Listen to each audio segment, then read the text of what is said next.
A ex-mulher do meu marido age como se ainda fosse esposa dele. Decidi ensiná-la o que estar divorciada realmente significa. A ex-mulher do meu marido Robert, Diana, ainda agia como se fosse casada com ele, mesmo estando divorciados há 3 anos antes de eu o conhecer. Ela tinha uma chave da casa dele que se recusava a devolver e entrava quando queria. Ela reorganizava os móveis, lavava a roupa dele e enchia a geladeira com a comida que ela achava que ele deveria comer. Quando Rob e eu nos casamos em janeiro, Diana apareceu na cerimônia, usando um vestido branco e sentou-se na primeira fila, onde a mãe do noivo deveria sentar. Ela disse a todos que estava lá para apoiar Robert durante essa transição difícil e que sempre seria sua primeira e verdadeira esposa. Ela realmente se levantou durante a cerimônia quando o oficial perguntou se alguém tinha objeções e disse que só queria lembrar a Robert que seus votos eram para sempre, mesmo que a lei dissesse o contrário. Robert disse para ela se sentar e ficar quieta, mas ela passou o resto da cerimônia chorando alto e contando às pessoas ao seu redor sobre o casamento deles há 15 anos. Na nossa recepção, Diana fez um discurso que ninguém pediu sobre como ela moldou Robert no homem que ele era hoje, e que eu deveria ser grata por todo o seu trabalho duro preparando-o para mim. Ela disse que sempre faria parte da vida dele, e esperava que eu entendesse que alguns laços não podiam ser rompidos por papelada. Ela realmente me agradeceu por cuidar do marido dela temporariamente enquanto ela focava em si mesma. Fiquei chocada demais para responder, e Robert apenas parecia envergonhado, mas não a impediu de falar.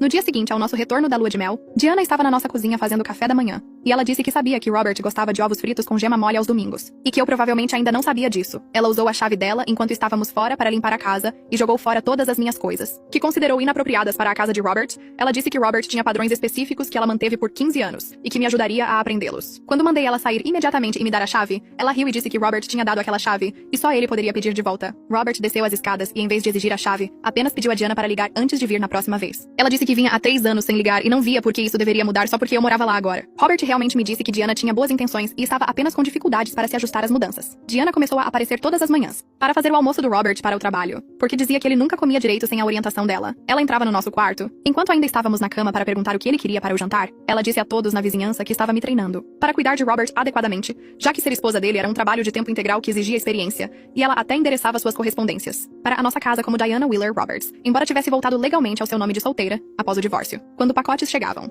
para a Sra. Roberts, ela os reivindicava dizendo que era a Sra. Roberts original, e sempre seria. Ela se matriculou na nossa academia e agendou seus treinos para o mesmo horário que o Robert, dizendo que eram parceiros de treino há anos, e o divórcio não mudava isso. Ela nos seguia até restaurantes e pegava uma mesa próxima para supervisionar nossos encontros, dizendo que era a parceira de vida, e eu era apenas a atual esposa legal. Ela mandava comida para a nossa mesa que ela tinha pedido porque sabia o que Robert realmente queria melhor do que ele mesmo. O ponto de ruptura veio quando Diana organizou uma festa de 15 anos de casamento para o casamento extinto dela e de Robert, e enviou convites para todos os velhos amigos, dizendo que estava celebrando o vínculo duradouro deles que transcendia o status legal. Ela alugou um local e contratou uma banda, e esperava que Robert comparecesse como seu par, e ela me disse que eu poderia ir como convidada, se quisesse ver como casamentos reais eram celebrados. Foi aí que decidi que Diana precisava aprender o que estar divorciada realmente significava. Comecei trocando todas as fechaduras da nossa casa e instalando um sistema de segurança que alertaria a polícia se ela tentasse entrar. E quando Diana apareceu com a chave na manhã seguinte, ela não conseguiu entrar, e teve que ficar do lado de fora tocando a campainha. Atendi de roupão e disse a ela que Robert estava ocupado com sua esposa, e ela precisaria marcar um horário se quisesse vê-lo. Então liguei para todos os fornecedores da festa de aniversário dela e cancelei tudo,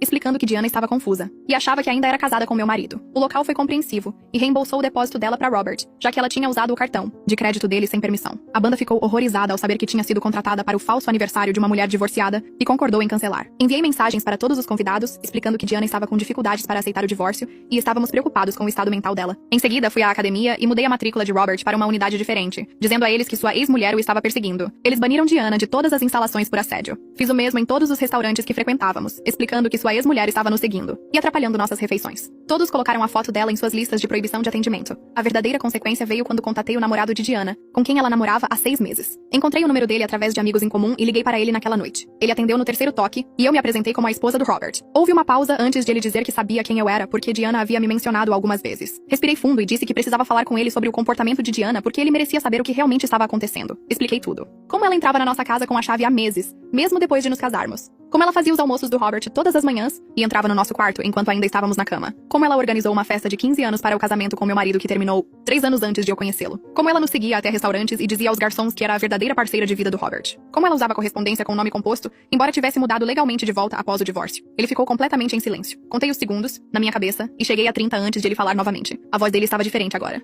Tensa e controlada. Ele perguntou se eu tinha alguma prova do que estava dizendo. Eu disse que enviaria imediatamente e pediu o e-mail dele. Ele me deu e eu o ouvi respirando do outro lado da linha, enquanto pegava meu telefone e começava a anexar arquivos. Enviei fotos da correspondência endereçada a Diana Wheeler, capturas de tela do convite da festa de aniversário com sua linguagem sobre o vínculo duradouro que transcendia o status legal. Fotos que tirei dela parada na nossa cozinha naquele domingo de manhã, após a lua de mel. Documentação da academia sobre a mudança da matrícula do Robert, por causa da perseguição dela. E-mails dos restaurantes confirmando que a haviam banido. Extratos de cartão de crédito mostrando que ela havia cobrado milhares de dólares pelo local da festa e banda no cartão do Robert sem permissão. Ouvi o telefone dele apitar quando o e-mail chegou. Ele disse que olharia tudo e me ligaria de volta. A linha ficou muda. 2 horas se passaram. Sentei no sofá com meu telefone no colo enquanto Robert fazia o jantar. Ele perguntou o que eu estava fazendo e eu disse que tinha contatado o namorado da Diana. O rosto dele ficou pálido e ele perguntou por que eu faria isso. Eu disse que era porque Diana estava mentindo para nós dois e o namorado dela merecia saber a verdade sobre com quem estava namorando. Robert parecia querer discutir, mas não sabia o que dizer. Meu telefone tocou. Atendi e o namorado da Diana começou a falar imediatamente. A voz dele tremia de raiva. Ele disse que tinha olhado tudo o que enviei e não tinha ideia de que nada disso estava acontecendo. Ele pensava que Diana tinha superado o ex-marido. Ele pensava que ela estava pronta para seguir em frente com a vida e construir algo novo com ele. Mas agora ele percebia que ela estava mentindo para ele durante todo o relacionamento de 6 meses. Toda vez que ela dizia que estava resolvendo coisas, provavelmente estava na nossa casa. Toda vez que ela dizia que ia encontrar uma amiga, provavelmente estava nos seguindo até restaurantes. Toda vez que ela falava sobre o casamento, passado como se fosse história antiga, ela estava planejando festas de aniversário e usando nomes de casada. Ele disse que se sentia um idiota por não perceber. Eu disse que ele não era idiota e que Diana era boa em esconder as coisas. Ele disse que iria confrontá-la hoje à noite. Ele me agradeceu por contar a verdade, embora claramente doesse ouvir. Então ele desligou. Na manhã seguinte, eu estava na cozinha fazendo café quando o alerta do sistema de segurança disparou no meu telefone. Abri e vi Diana na câmera subindo nossa entrada. Ela chegou à varanda e começou a esmurrar a porta com os 2 punhos. Aumentei o volume do meu telefone e a ouvi gritando. Ela berrava que eu tinha arruinado a vida dela, que eu tinha destruído o relacionamento dela, que eu não tinha o direito de interferir em coisas que não entendia. Ela exigiu que Robert saísse e explicasse por que estava me deixando fazer isso com ela. O rosto dela estava vermelho e o cabelo bagunçado como se não tivesse dormido. Robert desceu as escadas e ficou ao meu lado, olhando para a tela do telefone. A boca dele estava aberta. Liguei para a linha não emergencial da polícia enquanto Diana continuava batendo. A operadora atendeu e expliquei que a ex-esposa do meu marido estava na nossa casa recusando-se a sair e tínhamos um sistema de segurança gravando tudo. A operadora disse que enviaria um oficial para documentar o incidente. Diana gritou por mais 5 minutos antes de finalmente parar e voltar para o carro. Robert apenas olhou para a tela. Ele disse que nunca a tinha visto daquele jeito antes. Eu disse que era porque ele nunca tinha dito não a ela antes. Naquela tarde, meu telefone tocou, com um número que eu não reconhecia. Atendi e uma voz de mulher disse: "Aqui é a Natalie, irmã do Robert." Meu estômago embrulhou. Ela disse que Diana a havia contatado naquela manhã, alegando que eu estava abusando do Robert e isolando-o das pessoas que se importavam com ele. Natalie disse que Diana estava muito chateada e muito convincente. Perguntei a Natalie se ela queria vir e ver a verdade por si mesma. Houve uma pausa. Então ela disse que sim, gostaria. Ela chegou 1 hora depois com o marido, Dimitri. Convidei-os para entrar e Robert pareceu surpreso ao vê-los. Natalie abraçou o irmão e perguntou se ele estava bem. Ele disse que estava bem. Peguei meu laptop e abri todas as pastas que eu estava mantendo. Mostrei tudo a eles. Fotos de Diana na nossa casa naquele primeiro domingo após a lua de mel, capturas de tela da mensagem dela para Robert perguntando o que ele queria para o jantar, o convite da festa de aniversário, os extratos do cartão de crédito, documentação de cada visita à academia onde ela apareceu. No mesmo horário que o Robert, fotos dela sentada em mesas próximas durante nossos encontros em restaurantes, a correspondência com o nome de casada. O rosto de Natalie mudou enquanto ela rolava por tudo. Ela colocou a mão sobre a boca. Dimitri se inclinou sobre o ombro dela e seu maxilar ficou tenso. Natalie olhou para Robert e perguntou por que ele nunca contou nada disso a ela. Deu de ombros e disse que não queria causar problemas. Natalie disse que isso era um problema enorme e ele deveria ter dito algo anos atrás. Ela se virou para mim e pediu desculpas. Ela disse que Diana sempre pareceu um pouco possessiva, mas não tinha ideia de que era tão extremo. Ela disse que se soubesse, teria intervindo antes. Natalie e Dimitri ficaram para o jantar. Dimitri conversou com Robert na sala de estar enquanto Natalie me ajudava a cozinhar. Eu podia ouvir a voz de Dimitri através da parede. Ele disse a Robert que sua passividade havia permitido os delírios de Diana e colocado nosso casamento em risco. Ele disse que nenhum amigo verdadeiro aceitaria esse comportamento de uma ex-esposa. Ele disse que me proteger deveria ser a prioridade número 1 do Robert, não evitar conflitos com a Diana. A voz de Robert estava baixa quando ele respondeu. Ele disse que sabia. Ele disse que estava tão acostumado com o comportamento controlador de Diana no casamento que não sabia como pará-lo. Ele disse que quando eram casados, Diana tomava todas as decisões e ele apenas concordava com tudo, porque era mais fácil do que discutir. Ele disse que depois do divórcio, sentiu-se culpado porque Diana não queria terminar o casamento.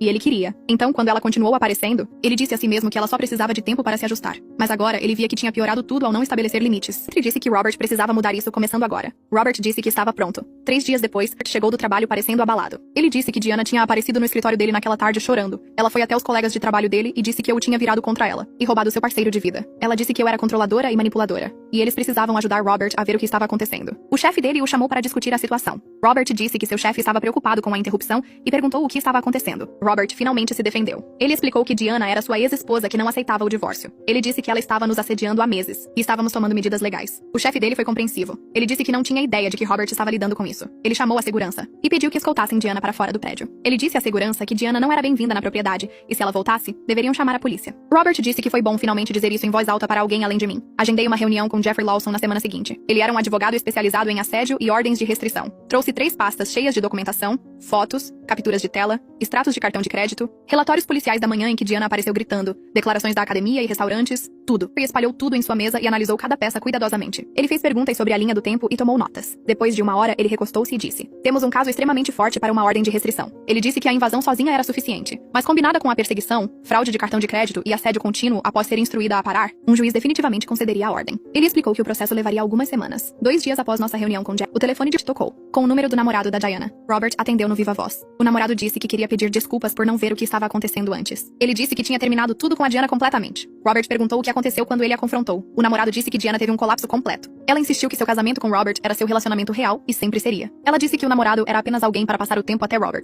cair em si e perceber que eles pertenciam um ao outro. Ela disse que o divórcio deles era apenas um revés temporário e eventualmente Robert entenderia que o vínculo deles era para sempre. O namorado disse que se sentiu usado e manipulado. Ele disse que desperdiçou 6 meses de sua vida com alguém que nunca esteve realmente presente no relacionamento deles. Ele disse que entendia agora por que tivemos que tomar uma atitude tão drástica e não nos culpava. Robert agradeceu e desligaram. Natalie ligou naquela noite e disse que ela e Dmitry achavam que Robert deveria ver um terapeuta. Ela disse que o que aconteceu com Diana não era normal e Robert precisava de ajuda para aprender a estabelecer limites. Robert concordou. Natalie recomendou uma terapeuta especializada em codependência e problemas de limites. Robert ligou e marcou uma consulta para a semana seguinte. Após sua primeira sessão, ele chegou em casa e sentou-se no sofá por um longo tempo sem dizer nada. Perguntei como foi. Ele disse que foi difícil. Roxana pediu para ele falar sobre seu casamento com Diana e ele percebeu o quanto a deixou controlar tudo. Ela tomava todas as decisões sobre onde morar, o que comer, como gastar dinheiro, quem seriam os amigos. Ele disse que era tão avesso a conflitos que apenas concordava com o que Diana quisesse porque brigar o exauria. Não o ajudou a ver que sua culpa pelo divórcio o fez permitir as intrusões de Diana por 3 anos. Ela disse que ser gentil não significava aceitar abuso. Ela disse que proteger nosso casamento exigiria que ele ficasse desconfortável às vezes, mas esse desconforto era necessário para o crescimento. Robert disse que estava começando a entender isso. Na semana seguinte, Diana tentou uma nova abordagem. Ela contatou amigos em comum e contou histórias elaboradas sobre como eu era controladora e abusiva. Ela disse que eu estava mantendo Robert prisioneiro em sua própria casa. Ela disse que eu o isolei de todos que se importavam com ele. Ela disse que Robert estava com muito medo de mim para pedir ajuda, mas ela sabia que ele precisava de resgate. Mas Natalie já havia entrado em contato com esses amigos com a verdade. Ela compartilhou parte da documentação com a permissão deles. A maioria deles ficou horrorizada com o comportamento de Diana. Eles disseram que sempre acharam o apego de Diana a Robert um pouco demais, mas não queriam se envolver em drama de divórcio. Agora eles se sentiam culpados por não falar antes. 2 amigos ligaram diretamente para Robert para pedir desculpas e oferecer apoio. Disseram que se Diana tentasse contatá-los novamente, diriam para ela deixá-los em paz. Uma amiga disse que realmente testemunhou Diana nos seguindo até um restaurante meses atrás, mas convenceu a si mesma de que era apenas uma coincidência. Agora ela percebia que era parte de um padrão e se sentia terrível por não dizer nada. Eu verificava o correio todos os dias depois disso, esperando notícias da empresa de cartão de crédito. Robert havia aberto uma reclamação de fraude no mesmo dia em que cancelei a festa de Diana, e a investigação levou quase 3 semanas. A carta finalmente chegou numa manhã de terça-feira. Abri ali mesmo na caixa de correio e li que eles decidiram a nosso favor. Eles reembolsaram cada cobrança que Diana fez para a festa de aniversário e sinalizaram a conta dela por fraude. A carta dizia que estavam enviando a Diana um aviso separado, exigindo o reembolso em 30 dias e ameaçando ação legal se ela não cumprisse. Liguei para Robert no trabalho imediatamente para contar a ele. Ele parecia aliviado, mas também preocupado com a reação de Diana. Lembrei a ele que ela cometeu fraude ao usar o cartão dele sem permissão e essas eram apenas as consequências naturais de suas ações. Naquela noite verifiquei nosso extrato de cartão de crédito online e vi todas as cobranças estornadas. Diana havia gastado mais de $4.000 no local. Banda, buffet, decorações e um fotógrafo para sua celebração delirante. Ver aquele dinheiro de volta na nossa conta pareceu uma pequena vitória, mas eu sabia que o impacto real seria em Diana, quando ela recebesse a carta exigindo o pagamento. Robert chegou em casa da terapia na semana seguinte parecendo diferente. Ele se sentou à mesa da cozinha e ficou apenas encarando as próprias mãos por um longo tempo antes de começar a falar. Disse que Rockna o tinha pressionado bastante naquela sessão, pedindo para que ele realmente examinasse por que permaneceu casado com Diana por tanto tempo, quando estava claramente infeliz. Ele admitiu que ficou anos a mais do que deveria porque tinha medo das reações dela e queria evitar conflitos. Ele disse que Diana chorava e ameaçava se machucar sempre que ele tentava estabelecer limites, e ele sempre recuava porque lidar com as emoções dela parecia impossível. Roxana o ajudou a ver que esse mesmo padrão continuou após o divórcio. Diana aprendeu que podia manipulá-lo através de lágrimas e culpa, e ele permitia porque era mais fácil do que se manter firme. Ele olhou para mim com lágrimas nos olhos e pediu desculpas adequadamente pela primeira vez. Disse que sua passividade me colocou em uma situação impossível e que sentia muito por não ter protegido nosso casamento desde o início. Ele disse que entendia agora que o desconforto era necessário e estava comprometido em fazer melhor. Estendi a mão sobre a mesa e segurei a dele. Disse a ele que apreciava o pedido de desculpas e que estava orgulhosa dele por fazer esse trabalho. Ficamos sentados juntos por um tempo, sem dizer nada, apenas presentes um com o outro de uma forma que parecia nova e sólida. A carta de 10 páginas da Diana chegou 4 dias depois. Encontrei-a na caixa de correio quando cheguei do trabalho, endereçada a nós dois com a letra da Diana. Abri ali mesmo na entrada da garagem, porque sabia que o Robert também iria querer ver. A carta era completamente desequilibrada. Alternava entre implorar para que Robert se lembrasse do amor deles e ameaças de tornar nossas vidas miseráveis se não a deixássemos voltar. Ela escreveu parágrafos sobre o dia do casamento deles, o primeiro apartamento e viagens que fizeram juntos. Depois, mudava o tom para dizer que eu era um obstáculo temporário e que nosso casamento era apenas uma lição kármica que Robert precisava aprender antes de voltar para ela. Ela realmente usou a frase chamas gêmeas e disse que suas almas estavam conectadas através de vidas vidas passadas. Disse que tinha sido paciente enquanto Robert explorava essa fase comigo, mas sua paciência estava acabando. Escreveu que sabia que Robert ainda a amava porque não se pode simplesmente deixar de amar sua alma gêmea. A última página foi quase assustadora. Ela disse que, se continuássemos a excluí-la, ela garantiria que nos arrependêssemos. Disse que tinha meios de dificultar nossas vidas que nem conseguíamos imaginar. Disse que Robert pertencia a ela e sempre pertenceria. Não importava o que qualquer tribunal ou certidão de casamento dissesse. Tirei fotos de cada página com meu telefone e mandei para o Jerry imediatamente. Ele me ligou de volta em 1 hora. Disse que a carta era perfeita para o nosso caso de ordem de restrição, porque mostrava a completa incapacidade de Diana de aceitar a realidade. Ele disse que as ameaças no final eram particularmente úteis, porque demonstravam que ela representava um risco genuíno à nossa segurança. Ele me disse para guardar a carta original em um local seguro e não responder a Diana de forma alguma. Jeffrey nos ajudou a entrar com o pedido de ordem de restrição 2 dias depois. Encontramos-nos com ele em seu escritório e repassamos toda a documentação que havíamos coletado nos últimos meses. Ele organizou tudo em uma linha do tempo, mostrando o padrão de violações de limites de Diana ao longo de 3 anos. Tínhamos fotos dela em nosso casamento, com o vestido branco, capturas de tela do convite da festa de aniversário de casamento, documentação da academia e restaurantes onde ela foi banida, as evidências de fraude no cartão de crédito, declarações de testemunhas dos colegas de trabalho de Robert sobre a perturbação no local de trabalho, e agora, a carta de 10 páginas com suas ameaças. Jeffrey disse que era um dos casos de assédio mais fortes que ele já tinha visto. Preenchemos toda a papelada e Jeffrey protocolou no tribunal naquela tarde. A ordem de restrição temporária foi concedida imediatamente e um oficial de justiça foi designado para entregá-la a Diana em seu apartamento, juntamente com a data da audiência para a ordem permanente. Jeffrey nos ligou naquela noite para dizer que Diana havia sido notificada. O oficial relatou que ela ficou histérica quando leu os papéis. Ela continuava dizendo que devia haver um engano, porque não se pode obter uma ordem de restrição contra alguém que é da família. Ela insistia que ela e Robert ainda estavam conectados pelos votos de casamento e nenhum tribunal poderia mudar isso. O oficial disse que ela ainda estava chorando e discutindo quando ele foi embora. A ordem temporária proibia Diana de chegar a menos de 150 metros de nossa casa, do local de trabalho de Robert, ou de qualquer lugar onde ela soubesse que estaríamos. Também proibia todo contato, direto ou indireto, até a audiência no tribunal em 3 semanas. Natalie ligou na manhã seguinte e disse que ela e Dmitry queriam ir à audiência conosco para dar apoio. Eu disse a ela que isso significava muito e que apreciaríamos tê-los lá. O chefe de Robert também se ofereceu para fornecer uma declaração por escrito sobre a perturbação de Diana no local de trabalho e como isso afetou o escritório. Jeffrey disse que essas testemunhas adicionais fortaleceriam nosso caso. Nas 2 semanas seguintes, Jeffrey preparou sua apresentação. Ele criou uma linha do tempo abrangente, do padrão de 3 anos de violações de limites de Diana, com datas, horários e incidentes específicos. Ele organizou todos os depoimentos de testemunhas, fotos e documentação em uma pasta. Preparou perguntas para Robert e eu respondermos no banco das testemunhas. Ele nos treinou sobre como manter a calma e sermos factuais, mesmo se Diana dissesse coisas perturbadoras. Eu estava nervosa por enfrentar Diana no tribunal, mas também determinada a ir até o fim. Tínhamos chegado longe demais para recuar agora. Na noite anterior à audiência, não consegui dormir. Ficava pensando em Diana e em como ela reagiria ao perder no tribunal. Parte de mim sentia pena dela, porque ela claramente tinha sérios problemas para aceitar a realidade. Mas uma parte maior sabia que essas consequências eram necessárias e já tardavam. O tribunal estava cheio quando chegamos na manhã da audiência. Natalie e Dmitry nos encontraram no saguão e passamos pela segurança todos juntos. Jeffrey já estava dentro do tribunal revisando suas anotações. Sentamos atrás da mesa onde Jay havia montado seus materiais. A sala do tribunal foi se enchendo lentamente com outras pessoas esperando por seus casos. Então Diana entrou e eu quase não acreditei no que estava vendo. Ela estava usando o mesmo vestido branco da cerimônia do nosso casamento. O mesmíssimo vestido. Ela tinha feito o cabelo e a maquiagem, como se estivesse indo para uma ocasião especial. Ela caminhou para o outro lado do tribunal e sentou-se sozinha, pois decidiu representar a si mesma. Ela ficava encarando Robert com um sorriso triste, como se estivessem compartilhando algum momento privado. Robert olhou para frente e não a reconheceu. O juiz entrou e chamou nosso caso. Jeffrey levantou-se e começou sua apresentação. Ele guiou o juiz pela linha do tempo de 3 anos do comportamento de Diana, mostrando como isso aumentou depois que Robert se casou novamente. Ele apresentou as fotos, os depoimentos das testemunhas, as evidências de fraude no cartão de crédito e a carta ameaçadora. Ele chamou Robert para depor primeiro. Robert testemunhou sobre encontrar Diana em sua casa após o divórcio, sua recusa em devolver a chave, suas constantes intrusões e sua aparição em nosso casamento. Sua voz estava firme e ele se ateve aos fatos, exatamente como Jeffrey o havia treinado. Então Jenny chamou para depor. Descrevi o comportamento de Diana em relação a mim, suas alegações de ser a verdadeira esposa de Robert, sua perseguição em restaurantes e na academia, e a festa de aniversário que ela planejou para o casamento extinto deles. Mostrei ao juiz fotos no meu celular de Diana na recepção do nosso casamento, fazendo seu discurso não convidado. Então foi a vez de Diana. Ela se levantou e se aproximou do juiz sem anotações ou preparação. Começou a falar sobre seu casamento de 15 anos com Robert e como eles construíram uma vida juntos. Disse que o vínculo deles era espiritual e transcendia a papelada legal. Disse que tinha o direito de manter contato com Robert por causa de sua conexão profunda. Ela realmente usou as frases alma gêmea e chama gêmea várias vezes. O juiz ouviu pacientemente, mas pude ver sua expressão mudando enquanto Diana falava. Ela continuava se referindo a mim como a esposa temporária e dizendo que Robert eventualmente perceberia seu erro e voltaria para ela. Disse que o amor deles era eterno e nenhuma ordem de restrição poderia quebrar sua conexão espiritual. Ela começou a chorar e contar histórias sobre o casamento deles como se estivesse em uma sessão de terapia em vez de uma audiência judicial. O juiz finalmente a interrompeu e perguntou se ela entendia que ela e Robert eram legalmente divorciados. Diana disse que sim, mas que o divórcio era apenas uma formalidade legal e não refletia o verdadeiro relacionamento deles. O juiz perguntou se ela entendia que Robert havia se casado novamente, e Diana disse que sim, mas que eu era apenas uma fase pela qual Robert precisava passar. O rosto do juiz ficou muito sério.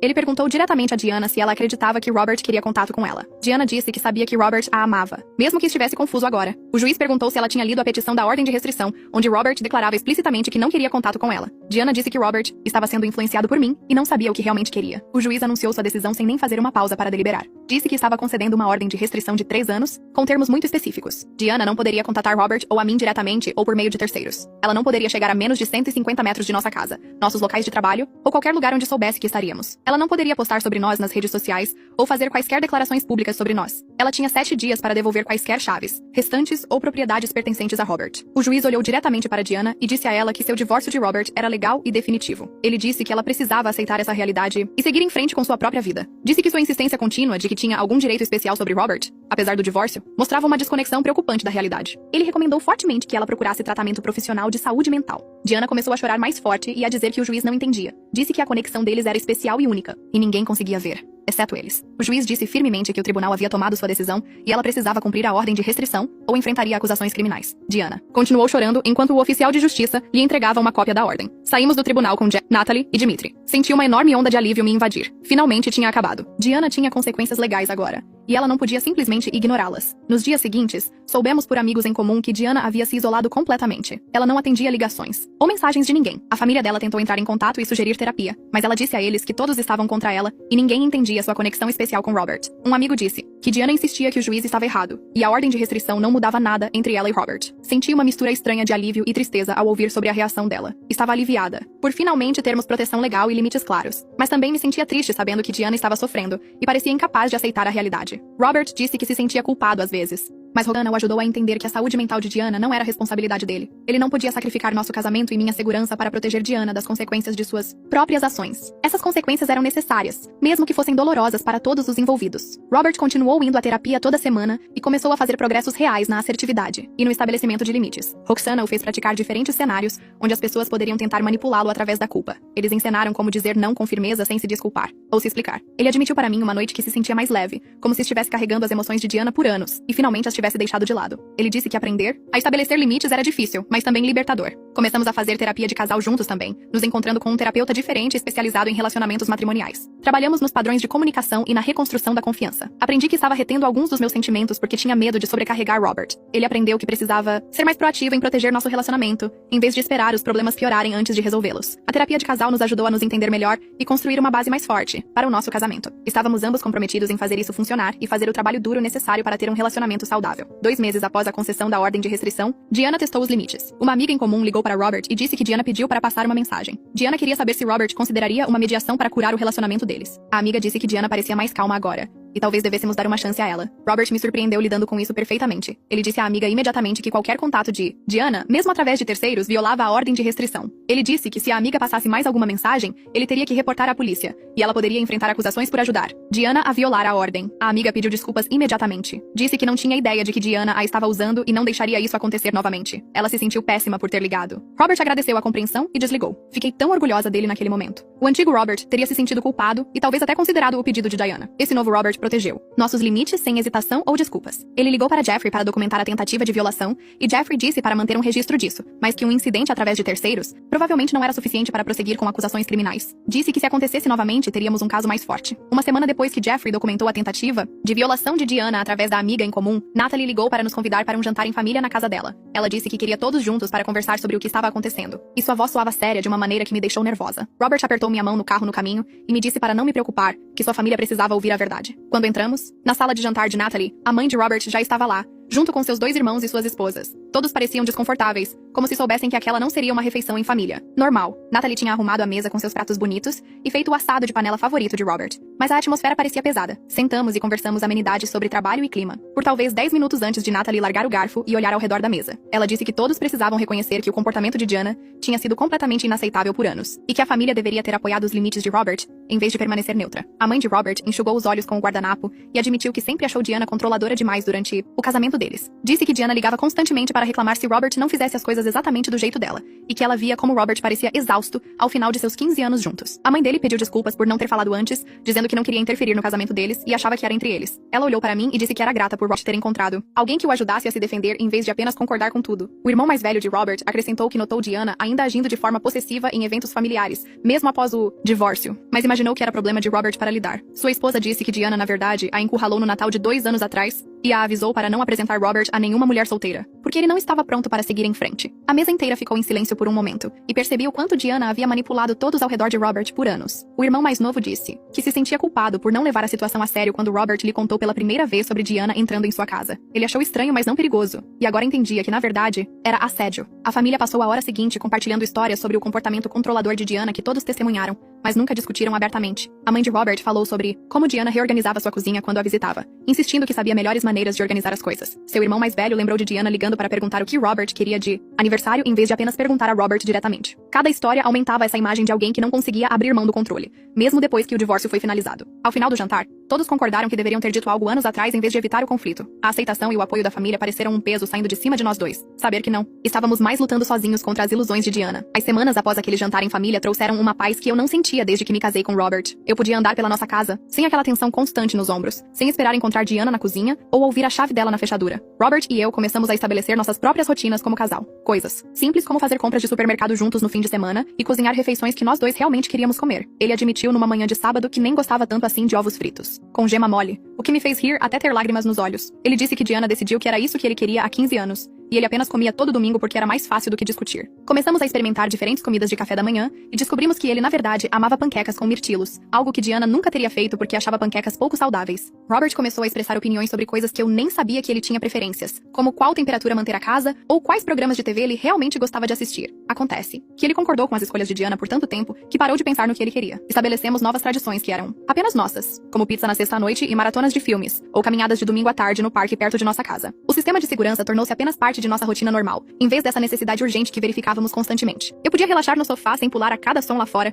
e Robert parou de olhar para a porta com aquela expressão preocupada, sempre que ouvíamos um carro na entrada. 6 meses após a concessão da ordem de restrição, Natalie ligou com notícias sobre Diana. Ela disse que um amigo em comum mencionou que Diana finalmente começou a ver um terapeuta, e aparentemente estava fazendo algum progresso em aceitar o divórcio. O amigo disse que Diana estava falando sobre se mudar para uma cidade diferente para um novo começo, um lugar onde não encontraria Robert ou teria lembretes constantes de seu casamento. Natalie perguntou se queríamos que ela descobrisse mais detalhes, ou talvez entrasse em contato com o terapeuta de Diana. Robert e eu conversamos sobre isso naquela noite, e concordamos que manter nossos limites era mais importante do que o processo de recuperação de Diana. Não precisávamos de atualizações sobre sua terapia ou confirmação de que ela estava melhorando. Robert disse que esperava que ela encontrasse paz eventualmente, mas não era mais responsabilidade dele ajudá-la a chegar lá. Aquela conversa pareceu outro marco em seu crescimento. Ouvi-lo priorizar nosso casamento sobre sua velha culpa pelos sentimentos de Diana. Não entramos em contato com um amigo em comum para mais informações, nem pedimos a Natalie para nos manter atualizados. A jornada de cura de Diana era dela para trilhar, e precisávamos focar em nossas próprias vidas, sem ela nelas. Nosso casamento ficou mais forte através de todo o caos, construído sobre limites claros e comunicação honesta, que lutamos muito para estabelecer. Robert aprendeu a priorizar nosso relacionamento em vez de evitar conflitos, falando imediatamente agora quando algo o incomodava, em vez de deixar acumular. Aprendi que às vezes o amor significa lutar por sua parceria, mesmo quando parece desconfortável ou maldoso. Ainda tínhamos o sistema de segurança e as novas fechaduras que mantinham Diana fora, e provavelmente sempre manteríamos. Mas agora pareciam precauções práticas em vez de defesas desesperadas, e essa diferença significava tudo. A terapia de Robert continuou mesmo depois que a crise imediata passou, porque ele queria continuar trabalhando nos padrões que permitiram que Diana o controlasse por tanto tempo. Fizemos terapia de casal também, aprendendo melhores maneiras de nos comunicar e apoiar um ao outro através do estresse. A base que construímos durante aqueles meses difíceis nos tornou mais fortes do que casais que nunca tiveram que lutar por seu relacionamento. Sabíamos do que éramos capazes de proteger juntos, e esse conhecimento nos deixou confiantes para enfrentar o que viesse a seguir.